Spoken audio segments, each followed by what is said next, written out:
All right, I'm talking with Dov Pollack, who is a business coach here in the San Francisco Bay Area. And Dov, we were just talking about one of your, I think it was your first interview. You're interviewing someone who you know, and you had two great results out of it. So talk a little bit about the result you got from that. Yeah, sure. I was interviewing a CEO who I knew, but was not part of my closest immediate network. And at the end of the interview, I asked her if she knew anybody else that would be a great guest like her, and she was a great guest. And she instantly thought of another CEO and offered to introduce me, which was great. And the second part was, of her own volition, she brought up a potential job that we had talked about months ago. That she said, "Hey, that's not dead yet, and I'm going to be talking to that woman in a couple weeks, and I'll let you know." That's so great. It was perfect for letting her drive that. Yeah, that's really cool. And well, how did it feel doing the first few interviews? What was it like? What was the experience like for you?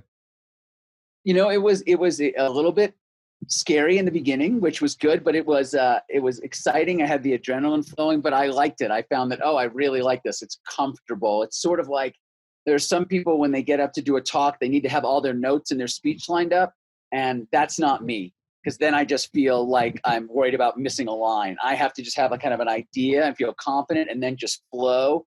And so the podcasting is a perfect medium for me because it allows me just to be in flow and connecting with my guests. So I'm really liking it. Excited about it.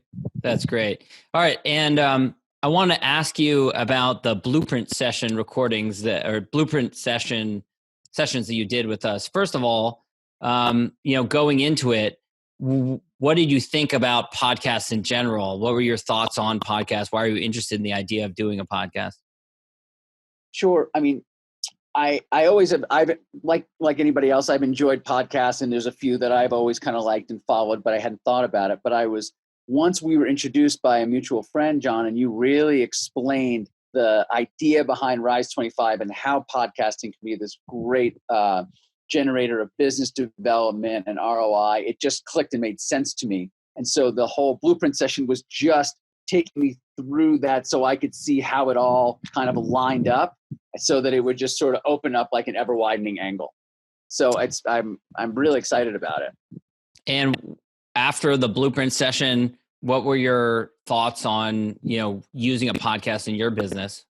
Yeah. Well, I really appreciated doing the blueprint session and the thought leadership episodes because I got to see how you did it. And that's one of the ways that I learn is like watching other people and hearing people. So I just felt more comfortable with the entire process such that it didn't feel scary when I went out on my own, and had my first podcast with someone because I already had a sense of how it worked. You demystified all of it for me. So then it was just this great engine that you could kind of relax into and drive. And so that's how I felt. By the end of the blueprint session, I felt confident that I could do it.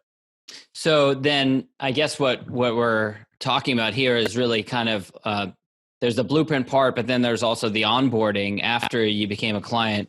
And so as far as the onboarding, how did that process work out for you? Like, in other words, what was your experience with it, as far as, taking you through the setup of your podcast, the first initial thought leadership you mentioned, getting you ready to do your first interview. What are your thoughts on each of those steps? Right. So the blueprint session, was when we talked about ideal clients and how to start to think about it. And that was important and helped me get clear. But it was really that onboarding process, I think, that crystallized everything for me because it's abstract at first. It just names on a page. Oh, there are these people. But once I started, because the onboarding process is a part of doing.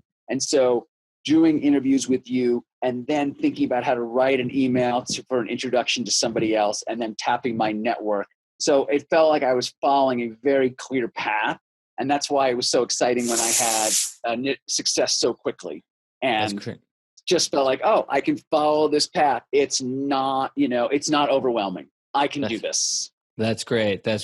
Dov, tell everyone where they can learn more about you, your website, and connect with you. Sure. My website is nextwaveleadership.com, and we are dedicated to helping leaders create not just great places to work, but great places to grow, right? Because as we've talked about, John, research is very consistent that your most engaged employees are the ones that are learning and growing on the job. And so what we're fascinated by and dedicated to at Next Wave is leaders and hearing from leaders who are creating great places to grow.